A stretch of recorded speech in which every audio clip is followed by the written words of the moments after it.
একসময় পৃথিবীর যে কোনো কোণে যুদ্ধ লাগলে, অর্থনীতি নড়বড়ে হলে কিংবা কোনো সংকট তৈরি হলে সবাই এক দিকে তাকাতো, ওয়াশিংটন। যেন পুরো পৃথিবীর রিমোট কন্ট্রোল ছিল তাদের হাতেই। যেমন মহল্লায় ঝামেলা হলে এলাকার বড় ভাইয়ের কাছে শরণাপন্ন হই, বিষয়টা ঠিক তেমনই। ট্রাম্প ভেবেছিলেন শক্তি মানেই একা দাঁড়ানোর সাহস। তিনি বিশ্বাস করতেন বন্ধুত্ব নয়, দর কষাকষি আন্তর্জাতিক রাজনীতির আসল ভাষা।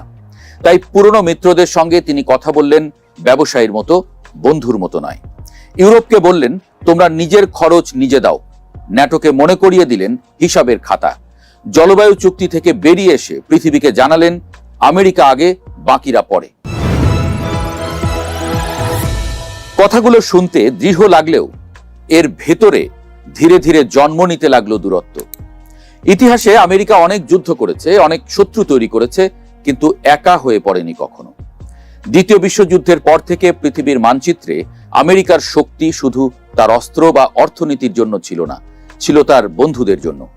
লন্ডন, প্যারিস, টোকিও, সিউল সবাই মিলে এক অদৃশ্য জাল বুনেছিল, যার কেন্দ্রে ছিল ওয়াশিংটন। ট্রাম্প এসে সেই জালের সুতো একে একে টানতে শুরু করলেন। তিনি হয়তো ভাবেননি সুতো টানতে টানতে একসময় পুরো জালটাই আলগা হয়ে যাবে। মিত্ররা হঠাৎ আমেরিকার বিরুদ্ধে দাঁড়ায়নি, তারা শুধু একটু একটু করে দূরে সরে গেছে।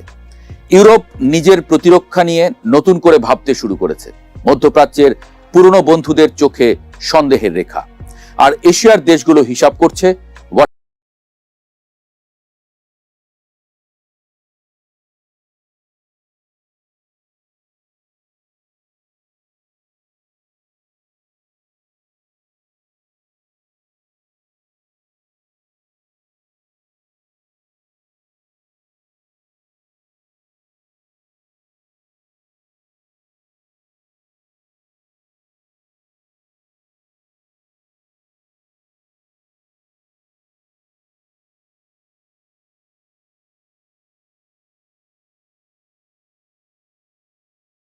তখন চীন সেখানে নিজের উপস্থিতি বাড়ালো। রাজনীতির ইতিহাসে বড় পরিবর্তনগুলো প্রায়ই যুদ্ধ দিয়ে নয়, বিশ্বাসের পরিবর্তন দিয়ে ঘটে। ট্রাম্প শক্তির প্রদর্শন করতে গিয়ে বিশ্বাসের জায়গাটাই নাড়িয়ে দিলেন। আর বিশ্বাস একবার ভেঙে গেলে তা আবার জোড়া লাগানো সবচেয়ে কঠিন কাজ। চীনের জন্য এ যেন অপ্রত্যাশিত উপহার। তারা দেখলো আমেরিকা নিজেই নিজের চারপাশে দেয়াল তুলছে। বিশ্বায়নের যে পথ আমেরিকা একসময় তৈরি করেছিল, সেই পথেই এখন চীন হাঁটছে নতুন নেতৃত্বের ভঙ্গিতে।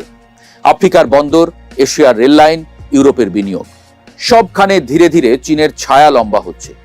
ট্রাম্প হয়তো চীনকে থামাতে চেয়েছিলেন, কিন্তু কখনো কখনো প্রতিপক্ষকে ঠেকাতে গিয়ে মানুষ অজান্তেই তার জন্য রাস্তা পরিষ্কার করে দেয়। এখানেই ইতিহাসের মজাটা। সাম্রাজ্যগুলো সাধারণত বাইরের আঘাতে ভাঙে না, ভাঙে নিজের সিদ্ধান্তের ভারে। রোম একদিন শক্তির অহংকারে ক্লান্ত হয়ে পড়েছিল। ব্রিটিশ সাম্রাজ্য বুঝতেই পারেনি কখন সূর্য অস্ত যেতে শুরু করেছে। আমেরিকার ক্ষেত্রেও প্রশ্নটা তাই। এটা কি পতনের শুরু, নাকি শুধু এক অস্থায়ী পথভ্রষ্টতা? দীর্ঘদিন ধরে আন্তর্জাতিক বাণিজ্যের মেরুদণ্ড ছিল ডলার। তেল কেনাবেচা থেকে শুরু করে বড় বড় চুক্তি সবই ডলারে হতো। কিন্তু এখন সেই জায়গাটাই চ্যালেঞ্জের মুখে। ধীরে ধীরে কিছু দেশ ডলার বাদ দিয়ে নিজেদের মুদ্রায় লেনদেন শুরু করেছে। বিশেষ করে ইউয়ান সবার সামনে চলে এসেছে। ইরান, রাশিয়া এরা ইতোমধ্যে বিকল্প পথে হাঁটছে। এটা হয়তো একদিনে বড় কিছু মনে হবে না, কিন্তু দীর্ঘমেয়াদে এর প্রভাব বিশাল। কারণ মুদ্রা মানে শুধু টাকা না, ক্ষমতা। আর যখন সেই ক্ষমতা ভাগ হতে শুরু করে, তখনই একক আধিপত্য ভেঙে যায়। এদিকে মধ্যপ্রাচ্যেও বড় পরিবর্তন হচ্ছে। আগে যেখানে বিভাজন, সংঘাত আর গৃহযুদ্ধ ছিল নিয়ম, সেখানে এখন নতুন ধরনের সমঝোতা দেখা যাচ্ছে। যেসব দেশ একসময় একে অপরের শত্রু ছিল, তারাই এখন একই টেবিলে বসছে। এটা শুধু কূটনৈতিক ঘটনা না, বরং এক শক্তিশালী বার্তা। মেসেজটা খুব পরিষ্কার, আমরা নিজেরাই সমস্যার সমাধান করতে পারি। এবং এই জায়গাটাই আমেরিকার জন্য সবচেয়ে বড় ধাক্কা। কারণ এতদিন তারা ছিল মধ্যস্থতাকারী, নিয়ন্ত্রক, এমনকি অনেক ক্ষেত্রে খেলোয়াড়ও। কিন্তু এখন যদি সেই প্রয়োজনটাই কমে যায়, তাহলে তাদের প্রভাবও কমে যাবে নিশ্চিত। এখন প্রশ্ন আসতে পারে, তাহলে কি আমেরিকা শেষ? না, ব্যাপারটা অত সহজ না। আমেরিকা এখনো প্রযুক্তিতে অনেক এগিয়ে, কৃত্রিম বুদ্ধিমত্তা, মহাকাশ গবেষণা, সামরিক শক্তি সব জায়গাতেই তারা শীর্ষে। বড় বড় কোম্পানি এখনো সেখানে বিনিয়োগ করছে, অর্থনীতিও এখনো শক্তিশালী। কিন্তু সমস্যা অন্য জায়গায়। সমস্যা হলো বিশ্বাস। বিশ্ব রাজনীতিতে শক্তির পাশাপাশি বিশ্বাসও সমান গুরুত্বপূর্ণ, আর সেই বিশ্বাসটাই এখন চ্যালেঞ্জের মুখে। যখন মিত্ররা মনে করে যে তাদের কথা শোনা হচ্ছে না, যখন সিদ্ধান্তগুলো একতরফা মনে হয়, তখন সম্পর্ক দুর্বল হয়ে যায়। আর একবার যদি সেই বিশ্বাস ভেঙে যায়, সেটা ফিরিয়ে আনা খুব কঠিন। এই পরিস্থিতিতে সামনে দুইটা পথ খোলা।